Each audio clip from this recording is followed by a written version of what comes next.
In last week's parsha, in Parshas Vayelech, Perek Lamed Aleph, Posuk Yutes, Moshe Rabbeinu says, the Klal Yisrael, Atem kisvu lachem es hashir hazos. Now you must write the song, V'lamdes b'nei Yisrael, and you must teach it to the b'nei Yisrael, simu b'fiyim. And it must be committed to their memory, which means they could quote it. And this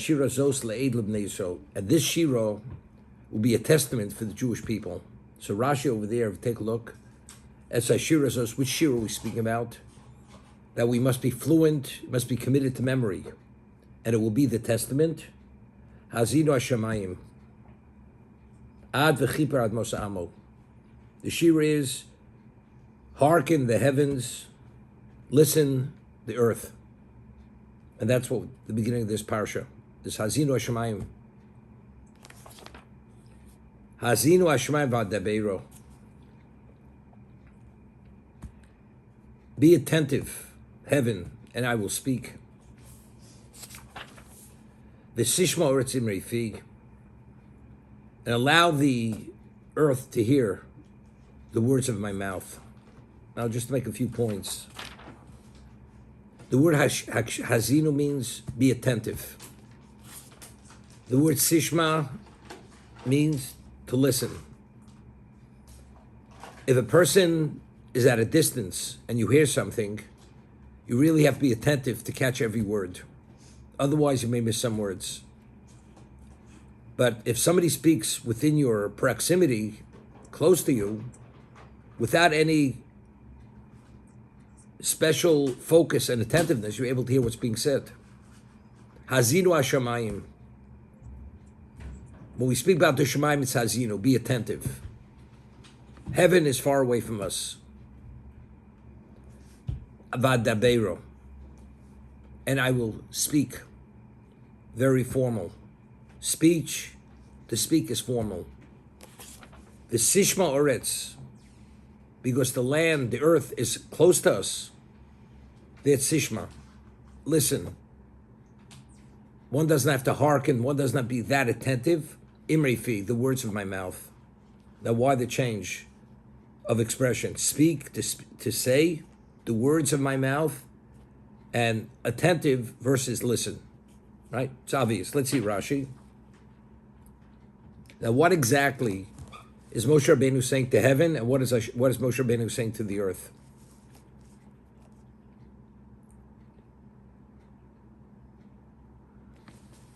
Hazinu Hashemayim shani mashe ben b'Yisrael v'tu edim b'dover. We know that according to Torah law, that the only time person is subject to punishment in court, he has to be forewarned. This is what we call hasro. Even if a person, God forbid, violates a transgression which carries the death penalty or any penalty, you have to be first forewarned by witnesses. Otherwise, the court cannot punish you. You need Eidim V'Hasro. You need witnesses and additional witnesses to witness the event. You have to be forewarned. There's an argument in the Gemara in Sanhedrin. What is the purpose of forewarning a person? Is it lahavchim ben shogig lemezid? Is it to discern between whether a person does something deliberately or inadvertently? If you forewarn him, and he has to acknowledge the forewarning. He says, Afo Pike. He says, nevertheless, I will do it in either case.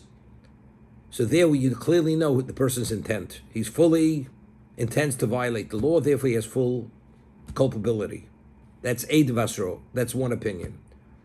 The other opinion is, no, there's Exeris HaKos of Torah says that before the earthly court could implement any corporal punishment, person has to be forewarned. What's the halachic difference?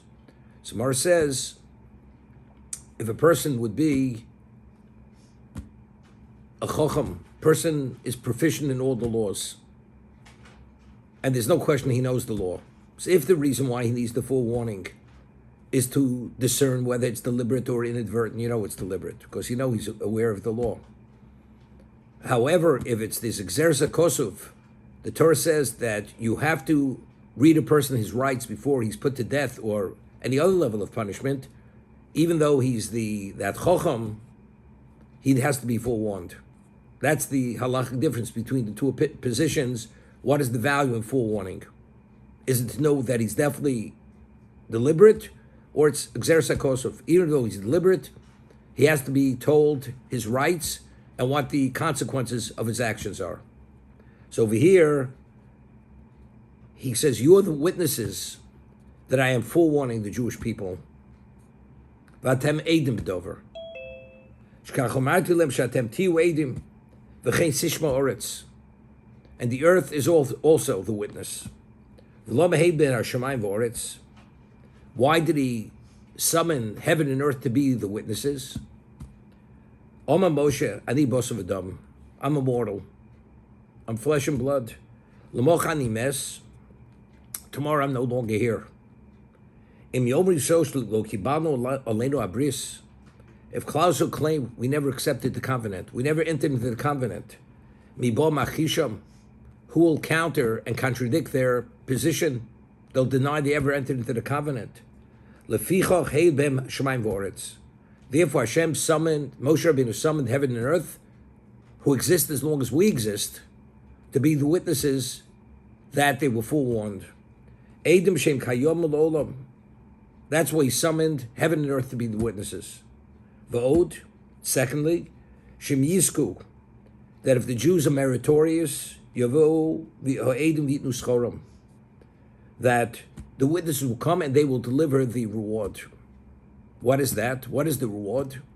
Hagefin titein pirio, the vine will give its fruit, or its titein yivula, the earth will give its bounty, v'shamayim yidnu talam, and heaven will give forth its due. V'mischayvu, but if they are liable, they are culpable, the witnesses will be the first ones to actually carry out the punishment. Heavens will withhold the rain, and there's no rain. The earth will not give forth its bounty. Then you'll quickly be destroyed. Almost as a result of the nations. You'll be conquered, you'll be driven out of the land. Therefore, that's the reason why Moshe Rabbeinu is summoning heaven and earth. Firstly, because they exist beyond his existence. So we can't counter the claim that we're obligated. We may deny it. Secondly, if we do toe the line and we live as we agreed to live by the code, by the covenant, they will give the reward. They will deliver the reward.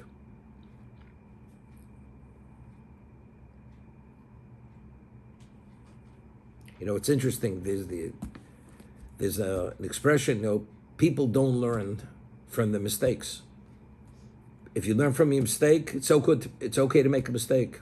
But if you're supposed to learn from the mistake, we read in the Torah the Tocha at the end of Vayikra, and recently in Devarim. The curses, God forbid, Chas Hashem, will come upon us if we fail.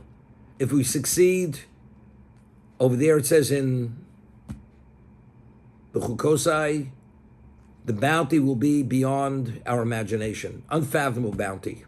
And Chas v'Sholom, if we fail, the suffering will be untold suffering. And this has repeated itself, unfortunately, too many times in our history. And it played out literally to the T. You know, there's an organization in Eretz Yisrael, it's called Arachim. They have these seminars, and they have lecturers. Many of them they're all professional lecturers, but many of them have PhDs, college professors, and many of them are Bali Chua themselves. And they have these weekends.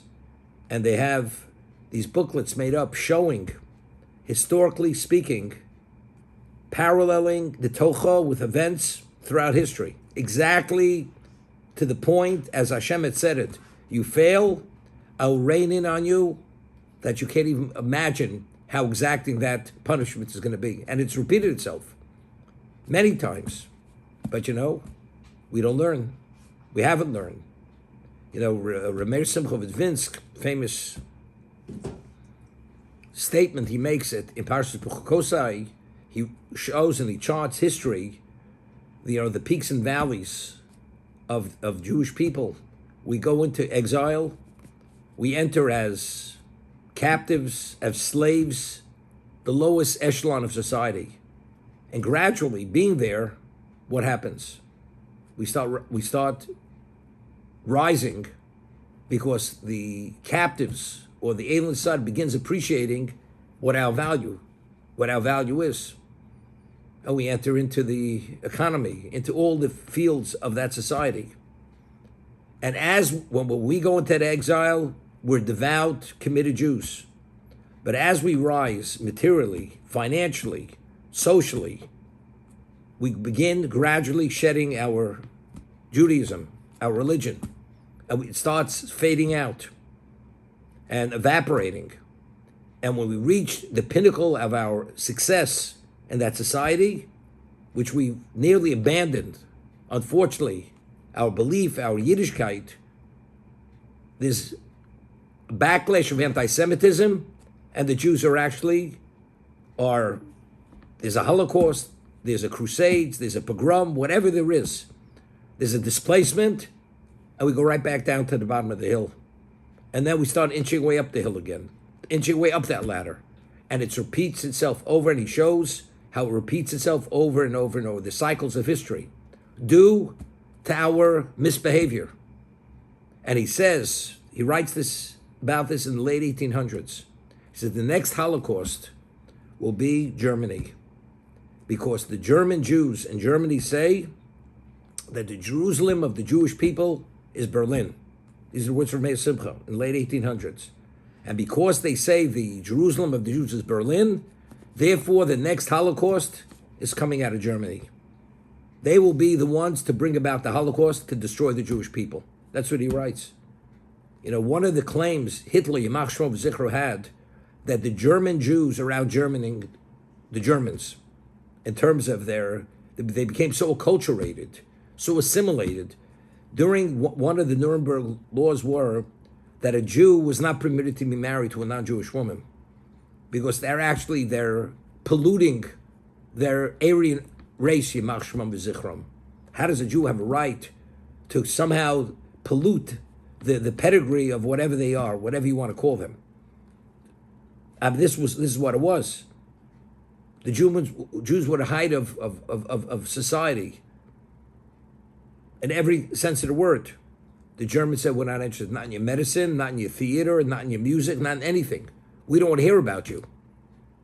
Whatever you are, you're all the same, you're worthless, and we will eradicate you. And that was the response of Hitler, Yimach Shmo V'Zichro. So nature came, and it came to call its card. The heaven and earth will be the witnesses. And if we fail, they will come and make that claim on behalf of Hashem. That's the response, or that's the reaction. That's what it's about. That's Hazinu Hashemayim V'Adabeiro. Heaven is far away. Therefore, heaven has to be more attentive. The earth, which is close to us, it's Sishma, hearing. You don't have to be that attentive. You hear it. Maybe you have to be focused, but you hear it.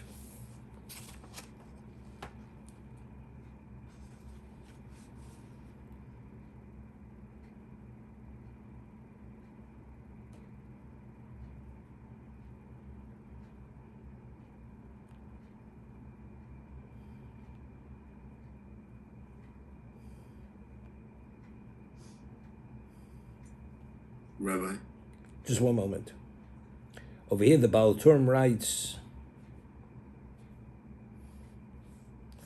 that in the previous parsha it says, "Es ashir azos atumam."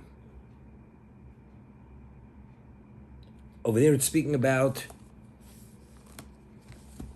regarding the Torah is the Shira. The Torah is also Shira. The Rambam writes, the Hilchos Talmud Torah, that if a person has a choice to designate the time to study, day or nighttime, the nighttime is a better time to study. If you have a choice. Of course, you're supposed to study during day and night, but if a person has to pick a time, the nighttime is better. Why? Because Yirmiyah Novi, who saw the destruction of the first Beis Hamikdash, he says as we're going to exile, he says, Kumi Roni Balayla. It's Pasuk in Eicho. Kumi Roni Balayla. Rise and sing out at nighttime. And the Rambam writes, and what is singing out at nighttime? Kumi Roni Balayla, Ein Rina Ela Torah. The song of the Jewish people, Rina, is the Torah itself. That's Kumi Roni Balayla. Laila is exile. Because when, at night, things, as the Mesil Sharm explains, nighttime we see things in the distorted context. As he writes, you see things, it looks like a pillar, but it turns out to be a human being, or vice versa. It looks like a human being from not too far off, and you get close, all of a sudden you realize it's a pillar. It's a total distortion. Night distorts. Exile is the distortion. You know, people ask questions. Why? It doesn't make sense. People don't have the clarity. We have distraction. So how do you create clarity despite the distraction? Yirmiyah says, Kumi Roni Balayla. The way you create that clarity and you blow away all this smoke and all this haze and all this veil, how do you pierce that veil? Kumi Roni Balayla. You rise and you sing out at nighttime. Ein Rina Ela Torah. Torah is what? Is the Rina. So over here he says, regarding the study of Torah, it says Hazinu. And then over here it says Hazinu. As you have to be attentive to the Torah, that's you have to be attentive to the consequences if you don't study the Torah. And if you're attentive and understand the consequences, you know, if a person, you know, you submerge yourself underwater and you take a deep breath, you understand you can't hold your breath forever. You have to come up for air. But if a person never knew that you can't breathe underwater, and you go underwater and you go so deep that you can't come up, what happens? The person dies. So as you have to be attentive when you study, you have to be attentive to the reaction, the consequences, and the forewarning that if you don't study, no less attentive, then everything falls into place. So here he says, Hashemayim v'adabeiro is taryag.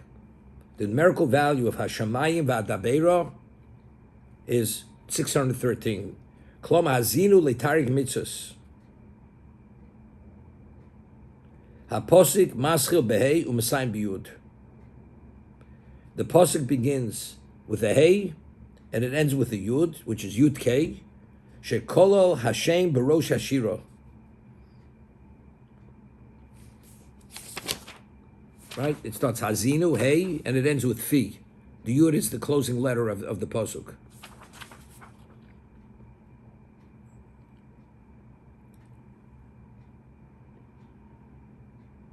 So he says, in the Pasuk, there's 7 words. Alan, this is your kind of talk. There's 7 words. You know, Alan could teach the Sephardi rabbi in Englewood something also a little about numbers. Okay? So the Baal Term writes, Yishbo Zayin Tevos, Hainu Chotzva Amudeo Shiva. Shlomo says that when God created the world, he cut out 7 pillars. Keneged Zayin Rekim, that corresponds to 7 heavens. The Zayin Arotzos. This in the spiritual realm.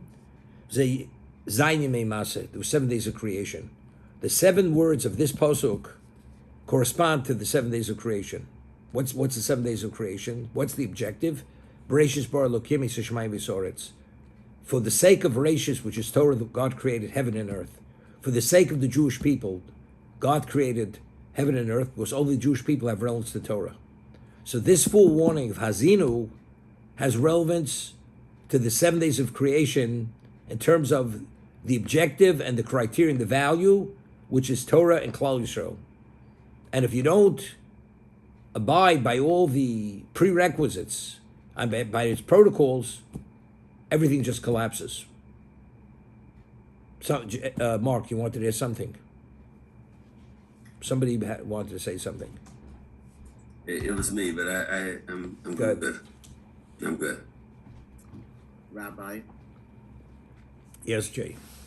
when we make reference on Yom Kippur